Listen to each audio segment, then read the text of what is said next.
जिनेंद्र की महिमा को नहीं गा सके, और गौतम स्वामी न महिमा का पार पा सके।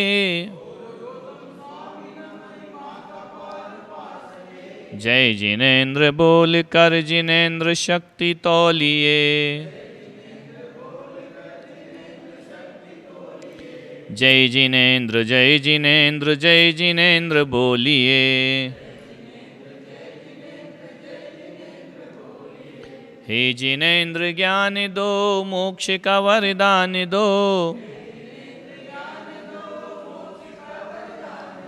कर रहे हैं प्रार्थना हम प्रार्थना पे ध्यान दो। जय जिनेंद्र बोल कर हृदय के द्वार खोलिए, जय जिनेंद्र जय जिनेंद्र जय जिनेंद्र बोलिए।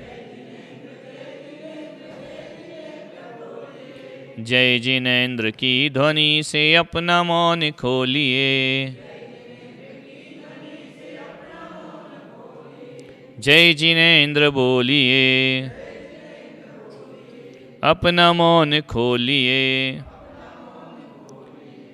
तीन भुवन में सार, वीतराग विज्ञानता, शिव स्वरूप शिवकार, नमः त्रयोग समारिके। बोलो ऋषभदेव भगवान की, बोलो महावीर भगवान की, परम पूज्य आचार्य गुरुदेव श्री पुष्पदंत सागर जी महाराज की, अहिंसा परमो धर्म की।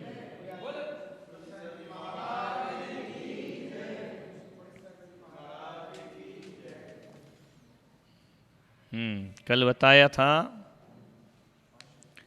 स्वभाव और विभाव और जीव की शक्तियाँ। तो जीव में मुख्य रूप से दो शक्तियाँ मान लीजिए, एक स्वाभाविक शक्ति और एक वैभाविक शक्ति। तो स्वाभाविक शक्ति जो है उसमें किसी दूसरे की ज़रूरत, नेचर है वो। और वैभाविक शक्ति क्या है? जिसमें किसी ना किसी कारण की ज़रूरत पड़ती है। समझ आया कि नहीं आया? तो हमारा जीवन स्वभाव में ज़्यादा बीत रहा है या विभाव में? विभाव में। क्रोध क्या है? मान क्या है? क्योंकि अकेले मान नहीं आ सकता। एक तो वह चाहिए जो अहंकार कर रहा है, और एक वह चाहिए जिस पे किया जा रहा है। अपने से छोटा होगा तभी अहंकार होगा, अपने से कम होगा तब अपने को मान आएगा ना? मायाचारी क्या है? स्वभाव या विभाव? छल कपट क्या है? विभाव। बेईमानी, ये सब विभाव हैं, ये अकेले नहीं होते, इसमें कोई ना कोई कारण चाहिए। और स्वभाव तो अकेला है ना? शांति स्वभाव है ना, विभाव थोड़ी है। शांति किसी वजह से नहीं आती, सब वजह को हटा दो तो तुम शांत हो जाओगे, स्वभाव है। जन्म मरण विभाव, शरीर की वजह से होता ना। जन्म किसके साथ होगा? शरीर के साथ। मरण किसके साथ होगा? शरीर के साथ। तो विभाव परिणति है ना, स्वभाव थोड़ी है। इसको आगम की भाषा में परिणति बोलते हैं ना। तो विभाव परिणति, स्वाभाविक परिणति और वैभाविक परिणति। तो शरीर तो पर है और इससे मैं अपने संबंध बनाता हूं, तो विभाविक काम है। तो हमारी आत्मा स्वभाव में कम और विभाव में ज़्यादा जीती है। सिद्ध भगवान विभाव ज़्यादा कम नहीं हुआ, विभाव है ही नहीं। स्वभाव ही स्वभाव है वहाँ, और जहाँ स्वभाव है वहाँ आनंद ही आनंद है, और जहाँ विभाव है वहाँ दुख ही दुख है। अब अपन को ये देखना है कैसे छूटें इससे, विभाव से। तो पहले अपन एक चीज प्लानिंग कर लें कि जो अनावश्यक विभाव है ना, एक तो आवश्यक विभाव, भोजन क्या है, जीना है तो करना ही पड़ेगा, है ना। गृहस्थ के लिए वस्त्र क्या है, आवश्यक, पहनना ही पड़ेगा। व्यवहार रिश्ते नाते क्या हैं, गृहस्थ के लिए निभाना पड़ेंगे। माँ बाप का सम्मान करना ही पड़ेगा, घर में रहना ही पड़ेगा, घर की व्यवस्थाएं देखनी पड़ेगा, व्यापार करना ही पड़ेगा, धन लाना ही पड़ेगा, मकान बनाना ही पड़ेगा। इसके लिए मना नहीं है, समझ में आ रहा? ये आवश्यक विभाव है। लेकिन किसी के बारे में गलत सोचना, ये क्या है, आवश्यक या अनावश्यक, फालतू, है ना। बैठे बैठे पेड़ की डाल ऐसे खींचते रहना, इससे क्या मिल रहा है, मिट्टी खोदते रहना, इससे क्या मिल रहा है, व्यर्थ में नल का पानी बहते रहना, ये क्या है, अनावश्यक चीजें हैं। 2 टाइम भोजन से काम चलता है, दिन भर खाना क्या है, अनावश्यक है। रात्रि में भोजन, दिन में खा के जिंदा नहीं रह सकते क्या, आवश्यक क्या अनावश्यक क्या, जिसके बिना प्राण संकट में पड़ जाए वह आवश्यक है ना। क्या जीना मुश्किल हो जाए वो क्या है, आवश्यक है। लॉकडाउन है, कोरोना है, बड़ी सभा नहीं करना, ये आवश्यक हो गया है, नहीं तो फाइल निपट जाएगी अपनी, है ना। अनावश्यक से बचो। अब एक बात बताओ, अपने घर में बाहर का आवश्यक चीजें ज्यादा हैं या अनावश्यक ज्यादा हैं? देखो घर में है या नहीं है? तो ये कर्म बंध में कारण है। क्या आवश्यक, कौन अनावश्यक चीज नहीं पड़ी तुम्हारे घर में? अटाला कोई काम का नहीं, लेकिन फेंका नहीं जा रहा, कुछ काम नहीं है। क्या काम है? नहीं, पहले तो बाहर का चलो, जो अपन से बिल्कुल पर है, ये तो पूरा पर नहीं है, थोड़ा साथ में, जो बिल्कुल ही अनावश्यक की बात हो रही। देखो पूरा जैन धर्म 2 चीजों पे टिका है, आवश्यक और अनावश्यक। परिग्रह किसे कहा जैन धर्म में? अनावश्यक को, आवश्यक को परिग्रह नहीं कहा। किसको परिग्रह बोला है? जो एक्स्ट्रा है, जिसका कभी यूज ही नहीं होता फिर भी रखा है। अब वो जो एक्स्ट्रा है, जिसका कोई यूज नहीं है फिर भी रखा है, इसका मतलब आसक्ति है, आसक्ति के कारण पड़ा है, बाकी यूज थोड़ी है उसका कुछ। ये कर्म बंध में कारण है, ये विभाव परिणति है, ये जन्म मरण कराएगी। बोलो, नहीं आ रहा समझ में? अशांति में कारण है, तनाव में कारण है, डिप्रेशन में कारण है, दुख में कारण है। उस दुख में आदमी दुखी रह के अपने को सुखी समझता है, ये उसका मिथ्यात है। ऐसा भी होगा कि टूटी झाड़ू पड़ी है छत पे, लेकिन फेंकी नहीं। हम ऊपर छत पे जाते सब देखते हैं। अरे घर तो छोड़ो, इसी मंदिर में वो टूटी टाइल पड़ी ऐसी संभाल के रखी है, क्या करोगे यार, इसको फेंको ना। भगवान जाने कौन सा लगाव है, कौन सा क्या है, दुनिया भर का कचरा। वो तो मैंने फेंकवाया, जब पहली बार आया था तो इतना पड़ा था। अरे क्या यूज है उनका, क्यों पड़ा है? कांच का टुकड़ा टूटा है तो वहीं संभाल के रखा है, क्या करोगे उसका? और जब कांच की जरूरत होगी तो नया ही आएगा, वो यूज नहीं होगा, लेकिन पड़ा है, सुख मिलता है कि हमारे यहाँ इतना है। तो जी अनावश्यक छोड़ो, अनावश्यक नहीं छोड़ोगे तो परिग्रह से मुक्ति नहीं मिलेगी। आवश्यक तो ठीक है, अनावश्यक। समझिए, ये सब विवाह परिणतियां हैं, मेरा उसके प्रति राग है। देखो जो वास्तु आया है ना, वास्तु बिल्कुल जैन धर्म का सिद्धांत है। कहता है ना वास्तु, बंद घड़ी मत लगाओ, है ना, बोलता कि नहीं? और अपन सब जैन है, बंद तो हटेगी नहीं, नई और आ जाएगी, बंद तो रखी रहो। वो कह रहा फेंको। 100 रुपये घड़ी बाप दादा जी निशानी दे गए, 100 रुपये की घड़ी दे गए, अरे निकाल फेंको उसको बाहर। जब बाप दादा ही निकाल के फेंक दिए शमशान में, तो उनके सामान लेके क्या करोगे? उनको ही फेंके आए अपन, उनको ही फूंक फांक के आ गए। समझ में आ रहा?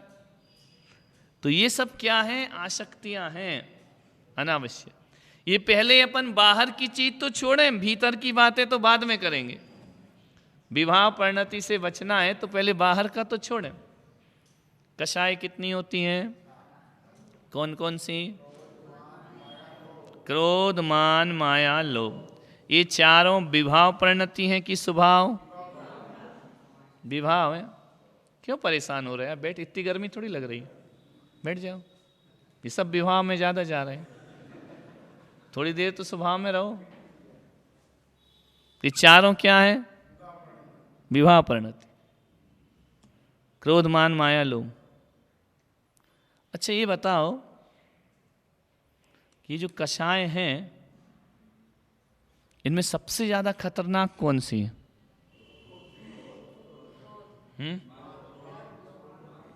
फाइनल करो कौन? कोई मान कह रहा, कोई क्रोध कह।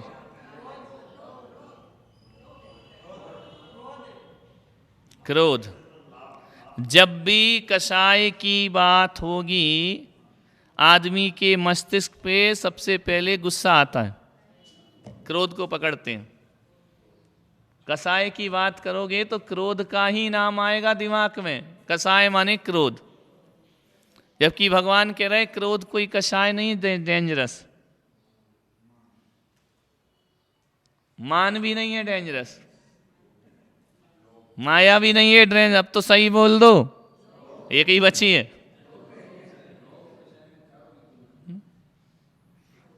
अब बताओ लोभ क्यों? ऐसे बोलने से नहीं, बच्चों ने ऐसे कि हाँ वो बच्चों की क्लास नहीं है। लोभ क्यों है खतरनाक? और दूसरा बताओ। ये तो हो गया, ये तो रटा रटा है, बहुत दिन से सुन रखा। कुछ नया बताओ जिससे अपनी जिंदगी बदले।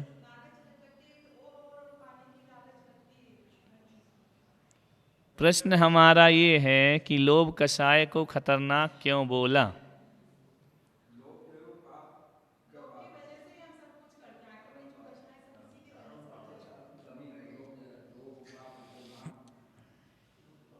नहीं बताओ, जिसको जितना पांडित्य आता है दिखा दो आज।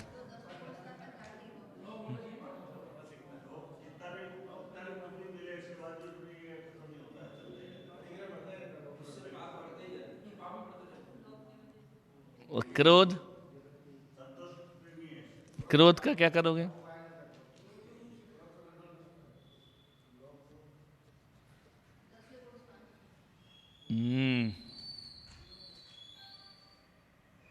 सोचो, दिमाग लगाओ। अपन विवाह की बात कर रहे हैं। स्वभाव वाला वीतरागी, विवाह वाला रागी देशी। जैन धर्म में सबसे महत्वपूर्ण चीज क्या है? वीतरागता, वीतराग विज्ञान। समझ आया? वीतरागता को ध्यान में रखो बस। यदि वीतरागता छोड़ दी तो जैन धर्म जीरो। अरे तुम इधर हमारा सुनो ना, क्यों लगे हो समाज सेवा में? इधर ध्यान दो, बैठ जाएगी जहां उसको बैठना है। तुम्हें क्या करना है? दोनों लग गए इस उम्र में भी कि इधर बैठो इधर बैठो। बैठ जाएगी उसको जहां बैठना है। क्या लेना देना अपने को? अपनी जगह देखो क्या करना है अपने को। ऐसा साधर्मी प्रेम चल रहा है गजब, जिससे जहां यहां वहां तो ध्यान, यहां वहां ध्यान, यहां नहीं देते। निकल लेना भाई, खड़ा खड़ा क्यों देख रहा है? तो बैठ जाए, चला जा। न जा रहा न बैठ रहा है। हाँ, वो खड़ा खड़ा यूं देख रहा है जैसे यहाँ कोई बंदर नाच रहा हो। तो देखो अपने यहाँ कषाय के 4 भेद किए हैं। अनंतानुबंधी कषाय, अप्रत्याख्यान कषाय, प्रत्याख्यान कषाय और संजुलन कषाय। कितनी कषाय हुई? कौन कौन सी बोलो? अनंतानुबंधी कषाय, अप्रत्याख्यान कषाय, प्रत्याख्यान कषाय, संजुलन कषाय। कितनी हो गई? याद हो गई? पहली अनंतानुबंधी, दूसरी अप्रत्याख्यान, तीसरी और चौथी संजुलन। 4 कषाय। कषाय नहीं समझोगे तो तत्व ज्ञान नहीं आएगा समझ में। तो 4 कषाय हो गई। अब अनंतानुबंधी किसे कहेंगे? सरल भाषा जिससे अनंत संसार बनता है, ये तो उसकी डेफिनेशन शाब्दिक हो गया।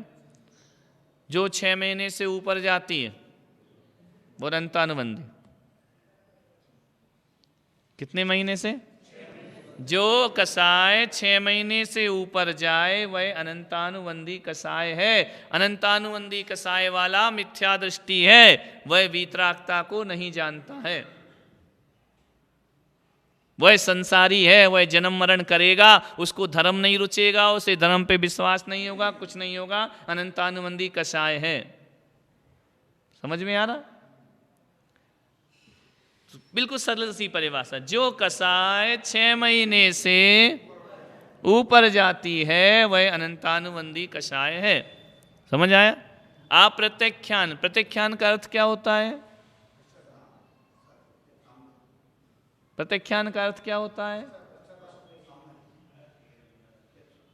एक बोलो यार। हाँ, प्रत्याख्यान का अर्थ क्या होता है? मालूम है तो बोलो, बुद्धू मत बना हमको। हट। प्रत्याख्यान का अर्थ क्या होता है? प्रत्यक्ष। बहुत विद्वानों में बैठे हम यार। प्रत्याख्यान का अर्थ होता है त्याग। क्या होता है? मैं प्रत्याख्यान करता हूँ, कल मेरा उपवास है, 4 प्रकार के आहार का प्रत्याख्यान करता हूँ, माने 4 प्रकार के आहार का त्याग करता हूँ। प्रत्याख्यान का अर्थ होता है त्याग। और अप्रत्याख्यान कर दिया तो त्याग नहीं कर सकता। समझ में आ रहा? तो अप्रत्याख्यान कषाय का अर्थ होता है जिसकी कषाय 6 महीने के भीतर खत्म हो जाए। 6 महीने से उधर गई तो कौन सी हो गई? 6 महीने के भीतर गई तो कौन सी हो गई? अप्रत्याख्यान। ये कषाय त्याग नहीं करने देती लेकिन राग को कम करती है ना। फिर है प्रत्याख्यान। इसका मतलब क्या हुआ? त्याग करने देती। क्या बनाती है? एलक, क्षुल्लक, ब्रह्मचारी, ये प्रत्याख्यान कषाय वाले। इसका काल कितना है? 15 दिन के अंदर खत्म। कितने दिन के अंदर? इसलिए एलक, क्षुल्लक, ब्रह्मचारी मुनि महाराज 14 को बड़ा प्रतिक्रमण करते हैं। 15 दिन हो जाते हैं, 15 दिन के अंदर कषाय खत्म करो क्षमा मांग के। समझ में आ रहा? फिर होती है संज्वलन। इसका समय है 48 मिनट। कितना? 4 कषाय समझ में आ गई? चलो 6 महीने से ऊपर जाए वो कौन सी? 6 महीने के अंदर खत्म हो वो कौन सी? 15 दिन के अंदर खत्म हो वो कौन सी? और 48 मिनट यानी अंतर मुहूर्त। 48 मिनट के अंदर अंदर, ऊपर नहीं। ऊपर गई तो वह प्रत्याख्यान हो जाएगी, प्रत्याख्यान हो जाएगी, है ना। तो संजुलन कषाय किसे कहेंगे? एक समय से 48 मिनट के अंदर का समय। यदि आपका 49 मिनट हो गए तो वो प्रत्याख्यान कषाय हो जाएगी। उसके अंदर खत्म करना है। समझ आया? 4 कषाय क्लियर हुई। अब 4 कषाय कौन कौन सी? क्रोध, मान, माया, ये सब में लगेगी। अनंतानुबंधी क्रोध, मान, माया, लोभ। अप्रत्याख्यान क्रोध, मान, माया, लोभ। प्रत्याख्यान क्रोध, मान, माया, लोभ। संजुलन क्रोध, मान, माया, लोभ। समझ में? चारों में डिवाइड कर दो। क्रोध कितने प्रकार का हो गया? 4 प्रकार का। कौन कौन सा? अनंतानुबंधी क्रोध, अप्रत्याख्यान क्रोध, प्रत्याख्यान क्रोध, संजुलन क्रोध। समझ में आया? अरे पीछे बात क्यों करे तुम लोग आगे बैठ के? बात मत करो यार। समझ में आ रहा? क्या हुआ? क्रोध के कितने प्रकार? अहंकार कितने प्रकार का? अंतानुबंधी, अप्रत्यख्यान, प्रत्यख्यान, संज्वलन। मायाचारी कितने प्रकार की? कौन कौन सी? लोभ कितने प्रकार का? कौन कौन सा? अनंतानुबंधी लोभ, अप्रत्यख्यान लोभ, प्रत्यख्यान लोभ, संज्वलन लोभ। ये क्वालिटी हो गई कसाय की। कसाय ऐसे छूटेंगी, ऐसे नहीं कि मैंने कहा क्रोध मत करो तुम्हारा छूट गया, सुन तो लिया, सिर भी हिला दिया, नहीं छूटा महाराज। ये ऐसे नहीं छूटते हैं, इनका टाइम लिमिट कर करके धीरे धीरे छोड़ा जाता है, क्योंकि ये कसाएं अनादिकाल से हमारे साथ हैं, आजकल की थोड़ी है, एकदम से थोड़ी चली जाएंगी। तो अब अपने को पुरुषार्थ क्या करना है?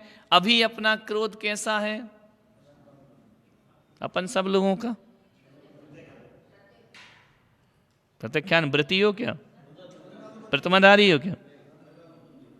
अनंतानुबंधी। संजलन तो मुनि महाराज की होती है, तुमको कैसे हो जाएगा? कौन सा है? इसको क्या बनाना है? धीरे धीरे अप्रत्यख्यान बनाना है, कि जो मेरी कसाय 6 महीने से ऊपर जा रही है उसे 6 महीने के भीतर खत्म करना मुझे। समझ में आ रहा? अब बताओ, इतनी चीज तो आ गई ना समझ में? कसाय 4 और उनकी क्वालिटी 4। ये अप्रत्यख्यान, प्रत्यख्यान, संजलन की क्वालिटी है ना? कसाय तो 4 है, क्रोध, मान, माया, लोभ। ये उनकी क्वालिटी है 4 प्रकार की। यानी कितने डिग्री का क्रोध है ना? 6 महीने के ऊपर वाला है, 6 महीने के भीतर वाला है, 15 दिन वाला है, अंतर्मुहूर्त वाला है। कितने डिग्री का आप क्रोध करते हैं, उससे आपको अपना पूरा जीवन दिख जाएगा कि मैं क्या हूं। अच्छा अब बताओ, ऐसा कोई क्रोध है जो 6 महीने से ऊपर चला हो? तुमको है क्या? क्रोध द्वेष की बात नहीं हो रही, क्रोध की बात हो रही है।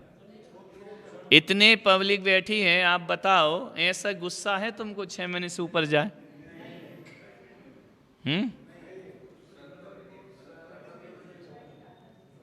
आपस में डिस्कस मत करो विद्वानों, हमसे बात करो। समझ में आ रहा है?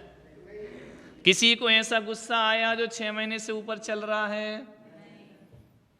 तो फिर अनंतानुबंधी क्रोध क्या होगा? परिभाषा तो 6 महीने से ऊपर की है। अच्छा ऐसा कोई ईगो है, अहम है जो 6 महीने से ऊपर चले है?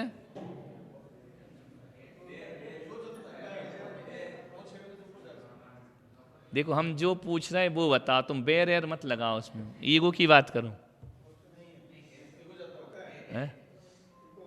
6 महीने से ऊपर मर जाएगा आदमी, ब्रेन हेमरेज हो जाएगा उसको।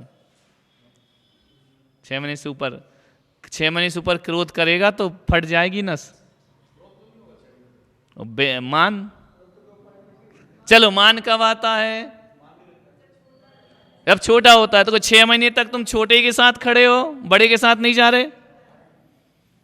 तो अपने से जब कोई बलवान बड़ा मिलता है तुम्हारा मान खत्म होता है कि बढ़ते रहता है? तो 6 महीने तक किसका मान चलता है? वही तो बता रहे हैं, यही तो भगवान की वाणी है। हर कोई महावीर भगवान के सिद्धांतों को समझना, शास्त्रों में लिखा है लोहे के चने चबाना है।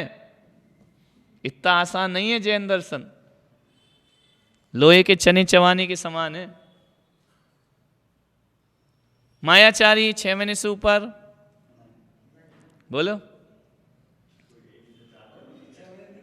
कितनी देर करोगे मायाचारी?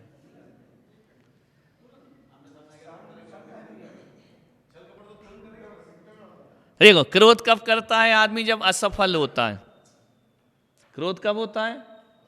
अनसक्सेस, है ना? असफल आदमी को गुस्सा आता है, सफल आदमी को मान आता है। तो सफलता असफलता दोनों आत्मा के लिए विभाव परिणाम है। इनमें मत जाओ, वीतरागी बनना है तो, है ना? पूरी जिंदगी काय में भागते अपन? सक्सेस, है ना? भगवान कह रहे कसाय है। अब पढ़ क्या रहे अपन? वीतरागता। वीतरागता पढ़ना है तो वीतरागता तो जहां सफलता और असफलता से जो ऊपर उठ गया वो वीतरागी, और सफलता असफलता में लगा हुआ है वो रागी देशी। तो असफल होना क्रोध, सफल होना मान।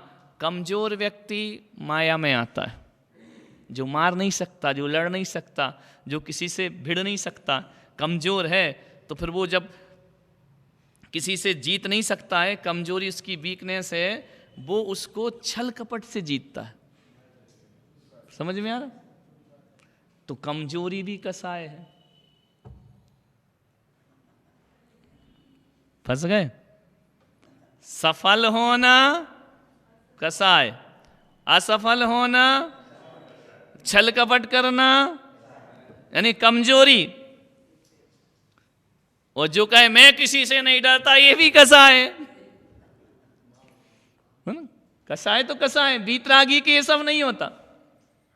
जो डरता है वो छल कपट करता है ना? जो नहीं डरता वो मानी हो जाता है, और जो हार गया वो क्रोधी हो जाता है।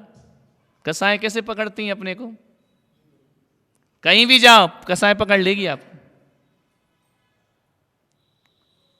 अब है चौथे नंबर की लोभ। लोभ का अर्थ होता है राग। दूसरा नाम लोभ का क्या है? राग 6 महीने से ऊपर चलता है क्या?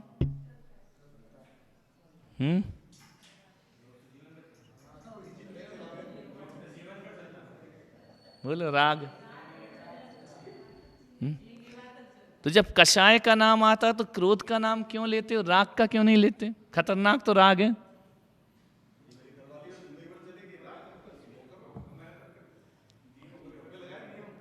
तो ये राग 6 महीने से ऊपर जा रहा है कि नहीं? जिसका राग 6 महीने से ऊपर जाता है वो अनंतानुबंधी कसाय वाला है ना? अभी तो तुम कहते 6 महीने से ऊपर क्या जाएगा?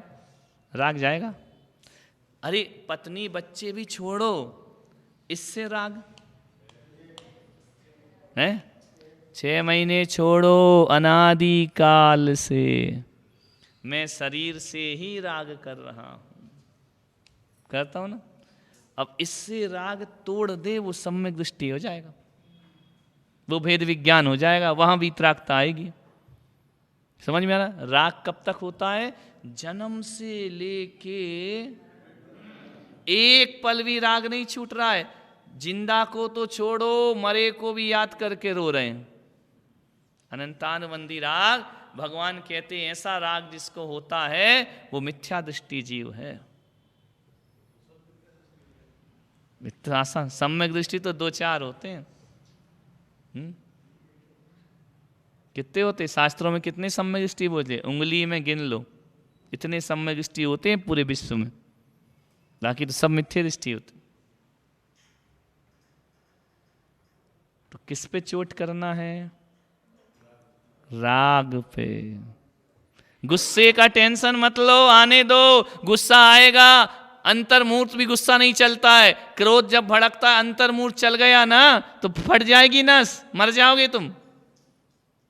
क्रोध की इतनी कैपेसिटी नहीं है कि आपको 48 मिनट तक तुम्हारे ब्रेन में भरा रहे, फाड़ देगा उसको। इसलिए क्रोध आया भड़के खत्म, आया भड़के खत्म, आया भड़के खत्म। देख लेना आपका गुस्सा 5 मिनट से भी ऊपर नहीं चलता है। 10 मिनट उससे ऊपर गया तो ब्रेन हेमरेज हो जाएगा, मर जाएगा आदमी।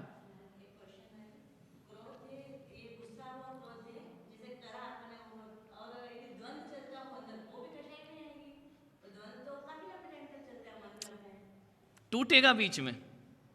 6 महीने के ऊपर द्वंद्व नहीं चलता, उसकी भी एक लिमिट है।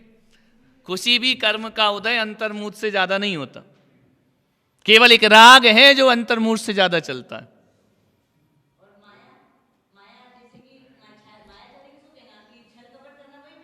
मुझे ये चीज चाहिए, मैं नहीं दे रहा हूं, तुमको चाहिए, तो माया से लोगी ना।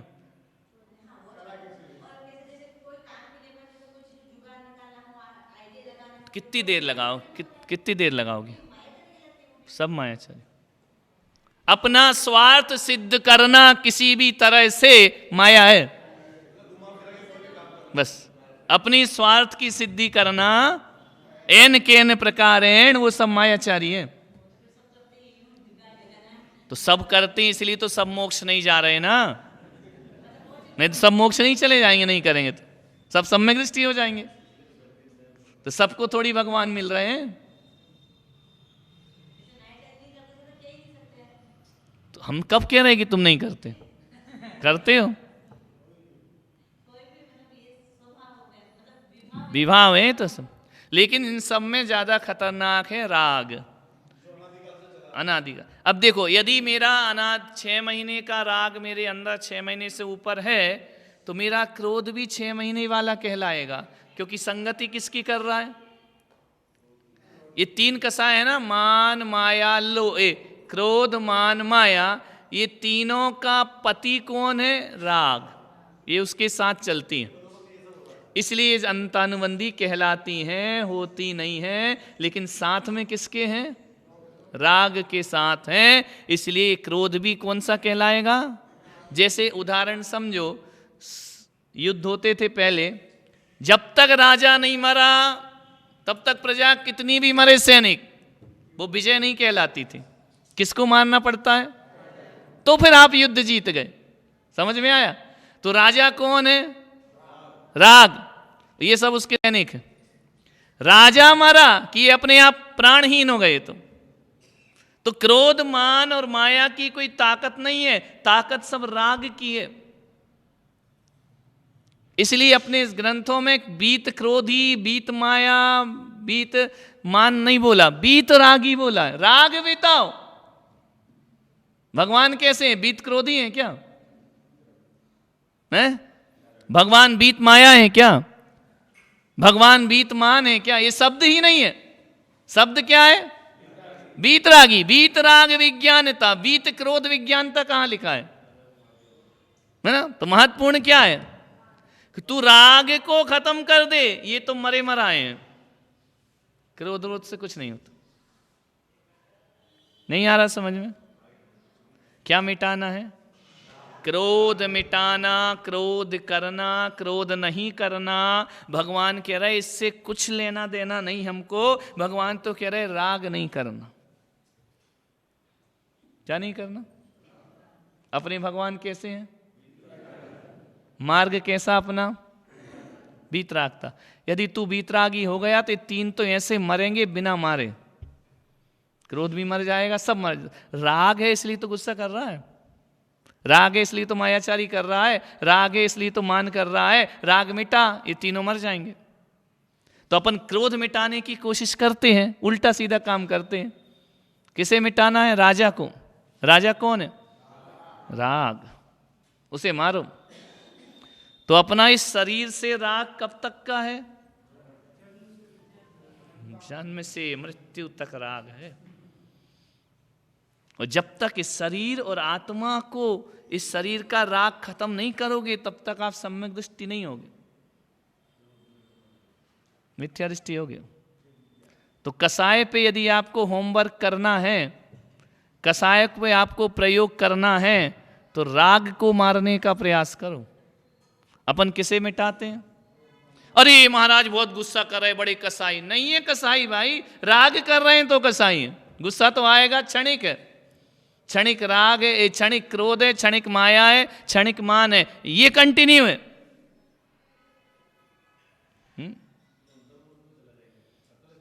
ये नहीं जाएगा। और ये तो नेचुरल चले जाते हैं क्रोध।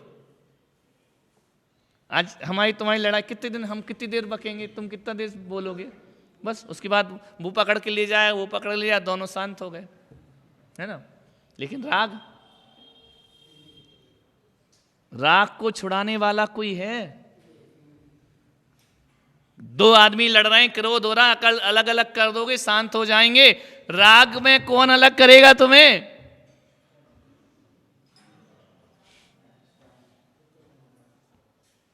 तन उपजत अपनी उपज जान, तन नशत आप को नास मान। तू तन के जन्म को अपना जन्म समझता है, तन की मृत्यु को अपनी मौत समझता है, तन की बीमारी को खुद बीमार महसूस करता है। यही तो तेरा राग है। मेरे सुततीय में सबल, मेरा बेटा, मेरी पत्नी, मेरा बच्चा, मेरा मकान, मेरा घर, मेरी दौलत, मेरा शरीर, मेरा रूप, मेरा रंग, मेरी आवाज, मेरी ख्याति, मेरी प्रशंसा, मेरी निंदा, ये अनंतानुबंधी राग है। इसको छोड़ो तो सम्यक दृष्टि बनोगे। अब ये छूटेगा कैसे? तत्व ज्ञान से। अभी तक अपन को मालूम ही नहीं था, अपन तो कसाय माने क्रोध समझ रहे थे, मान माया समझ, राग को तो कसाय समझ ही नहीं रहे थे।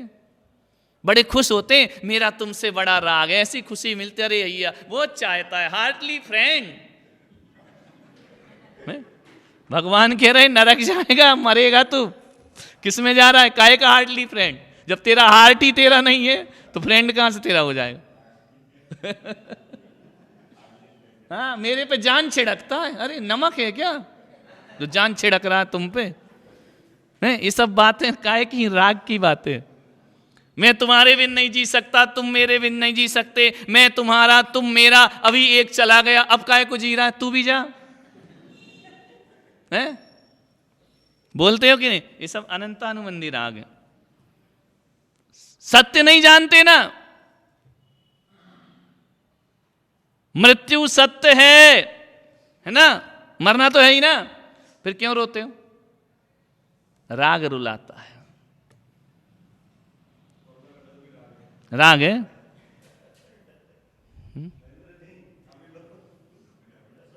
ये अपन नहीं डर रहे, भय, क्रोध, मान, भय, लोभ, लालच, ये सब राग की संतान है। तो क्या पुरुषार्थ करें आज से अपन? राग कम करो। कैसे राग कम करें? उत्तम स्वात्म चिंता, रेह चिंता च मध्यमा, अधमा काम चिंता, पर चिंता अधमा अधमा। आचार्य ने कह दिया, हे जीव, तू संसार में अकेला आया है, पहले अपनी चिंता कर। उत्तम स्वात्म चिंता, अपनी आत्मा की चिंता कर। देह चिंता च मध्यमा, दूसरे नंबर पे देह के बारे में सोच है। उत्तम स्वात्म देह चिंता च मध्यमा, अधमा काम चिंता, ये घर, मकान, परिवार, रिश्ते नाते, ये तीसरे नंबर की चिंता है। और इनके अलावा पड़ोसी की चिंता, ये सबसे अधर्म है, ये तेरे कोई नहीं है।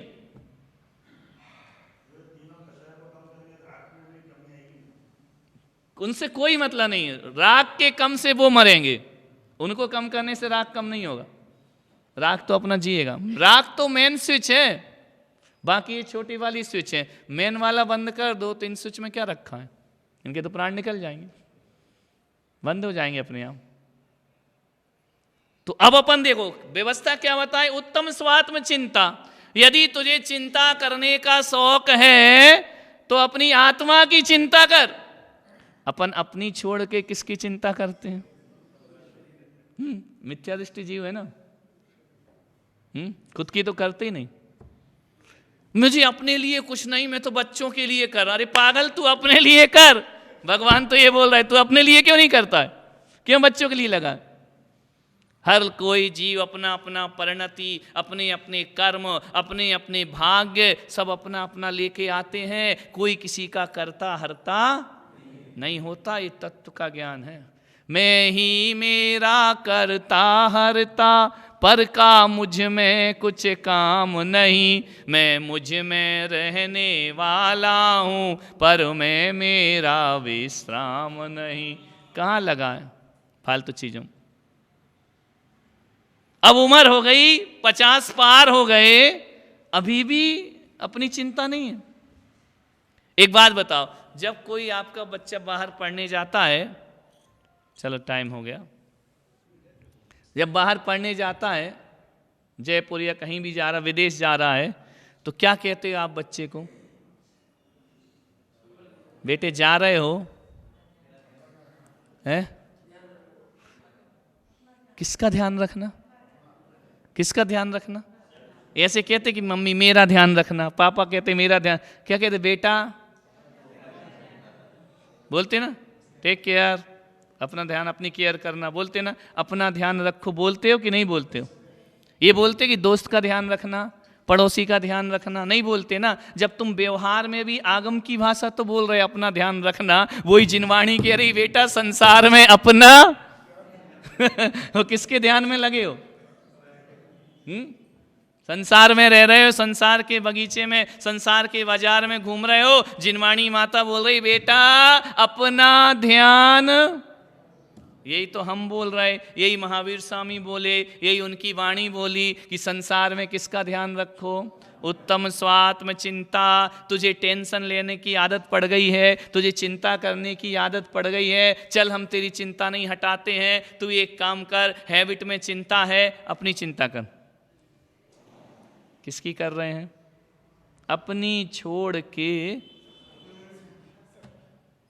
चौथे नंबर वाले की कर रहे हैं। दे उत्तम स्वात्म चिंता, देह चिंता च मध्यमा। दूसरे नंबर पे किसकी करो? देह की, क्योंकि ये तेरे साथ 24 घंटे है ना। ये जब तक तू संसार में है, ये तेरे से 1 मिनट भी दूर नहीं है। तेरा सच्चा फ्रेंड यही है। सच्चा साथी कौन है? ये कोई पति पत्नी रिश्ते नाते सच्चे साथी नहीं। तेरे दुख में सुख में कौन साथ रहेगा तेरे? ये कोई नहीं रहते कि हम तुम्हारे दुख में साथ रहेंगे। एक शरीर ही ऐसा है जो सुख दुख में हमारे साथ है, रात दिन साथ है, 24 घंटे साथ है। तो दूसरे नंबर का टेंशन इसका कर ले। क्या टेंशन कर? इसको बचाने का टेंशन मत कर, इसको जिंदा रखने के लिए रोटी डाल दिया कर कि ले खा ले चुपचाप बैठ, ले पानी पी ले चुपचाप बैठ, इससे ज्यादा कुछ नहीं। समझ में आ रहा? गाय से दूध चाहिए तो घास डाल दो, शरीर के साथ रहना है तो रोटी डाल दो, खा ले, है ना। तुम किस लिए खाते? शरीर पुष्ट करने के लिए। महाराज किस लिए खाते? चल तू साथ में है, बेचारा भूखा है, खिला दो। समझ में आ रहा? देह चिंता च मध्यमा, अधमा काम चिंता। काम यानी पुत्र पौत्र, इनकी तीसरे नंबर पे चिंता, पर चिंता। और अपन चौथे वाले की चिंता ज्यादा करते हैं। संसार कैसे बढ़ रहा है? ना अपने से बढ़ रहा है, ना शरीर से बढ़ रहा है, ना संतान से बढ़ रहा। संसार तो उनसे बढ़ रहा जिनसे कुछ लेना ही देना नहीं, जो तेरे से बिल्कुल ही पृथक हैं। क्यों? अनावश्यक अनंतानुबंधी कसाय कर रहा है। सुबह से शाम में अपन दूसरों के टेंशन में ज्यादा है ना। अपना टेंशन क्या है? उसके 2 मकान हो गए, उसके यहाँ गाड़ी आ गई, उसके यहाँ कार आ गई, उसके यहाँ ऐसा हो गया, वो तो कितने पैसे वाला हो गया। अरे पागल, वो तेरे क्या काम के? वो पैसे वाला भी होगा तेरा क्या काम आएगा, और वो भिखारी भी होगा तो तेरा क्या ले जाएगा ना? ये होता है अनंतानुबंधी राग। क्या करना? व्यर्थ की बातों में कसाय करते हैं ना, छोड़ो सब। कम से कम चौथा वाला तो छोड़ो। इतना पुरुषार्थ तो करो कि मुझे दुनिया से कोई मतलब नहीं, जो करना करने दो। और तुम सोच के भी क्या कर लोगे? तुम्हारी सोच से क्या हो जाएगा? पड़ोसी का, अपरिचित का, अननोन का सोच के भी तुम क्या कर लोगे? बताओ ना। तुम में पावर है कुछ करने की? कर्म बंद करोगे और कुछ नहीं करोगे। ये है जैन धर्म शुद्ध। नहीं, उसकी बहू भग गई, तुझे क्या लेना देना? तू क्यों तेरे घर की भगी क्या? शादी हो गई, बहू आई, दहेज में क्या मिला, क्या दिया तेरे? अरे उसकी शादी उसे मिला, बेगानी शादी में अब्दुल्ला दीवाना क्यों? तुझे क्या लेना देना? तेरे घर में आ रहा है क्या? समय कमा रहे कि नहीं? संसार में रह के, मनुष्य होके, समझदार प्राणी होके वक्त बर्बाद करना, इसको बोलते हैं। किसमें लगे? पर चिंता। क्यों लगे?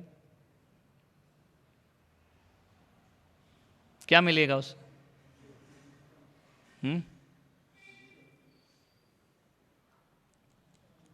अब तो सुधरो, उम्र हो गई। उम्र हो गई कि नहीं कि अभी भी मैं जवान हूं? अब तो सुधरो। कौन कहां बैठ रही? तुम्हें क्या करना है यार? कौन कहां बैठ रही? तुम्हें क्या? तुम अपनी पढ़ाई करो ना। है? उनको स्टूल देना, उनको तुम्हें क्या करना है, तो काय के लिए उसकी व्यवस्था करने आए क्या? अपनी व्यवस्था में आए ना, अपना काम करो। ये कसाय है, राग भाव है, क्यों फालतू क्यों लगे? क्या लेना देना अपने को? जो जीव आया है अपनी व्यवस्था खुद करेगा। आज तक इसको तो नहीं बोला कि इधर बैठ जा।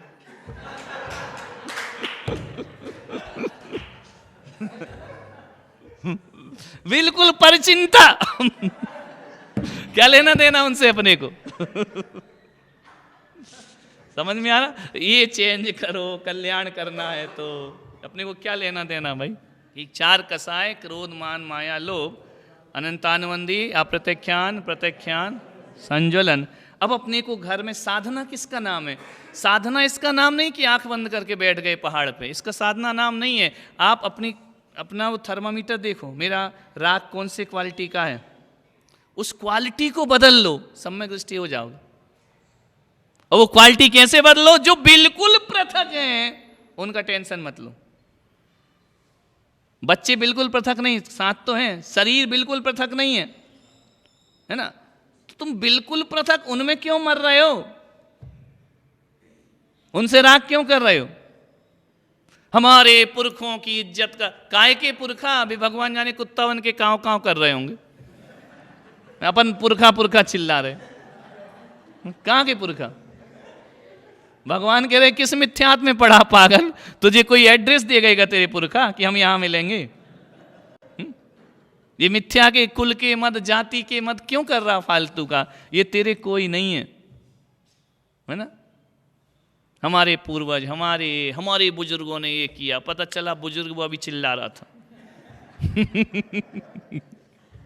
क्योंकि मालूम है बुजुर्ग कोई दीक्षा विक्षा लेके नहीं गए कि स्वर्ग गए होंगे, वो ऐसे ही भौंक रहे होंगे। समझ में आ रहा? तो जिसको कल्याण करना है अपनी आत्मा का, अपनी चिंता करो, अपना ध्यान रखो, बस। समझ में आ रहा? ये जो दृष्टि बना लेगा, ऐसा चिंतन जो करेगा, वो ही कर सकता है। जिन सुबुद छेनी परम पेनी, डार अंतर भेदिया, वर्णादि और रागादि से निज भाव को न्यारा किया। जो सुबुद्धि की छेनी डालकर देह और आत्मा को पृथक कर देता है, वो सम्यक दृष्टि होता है। परम पेनी सुबुद्ध छेनी, डार अंतर भेदिया।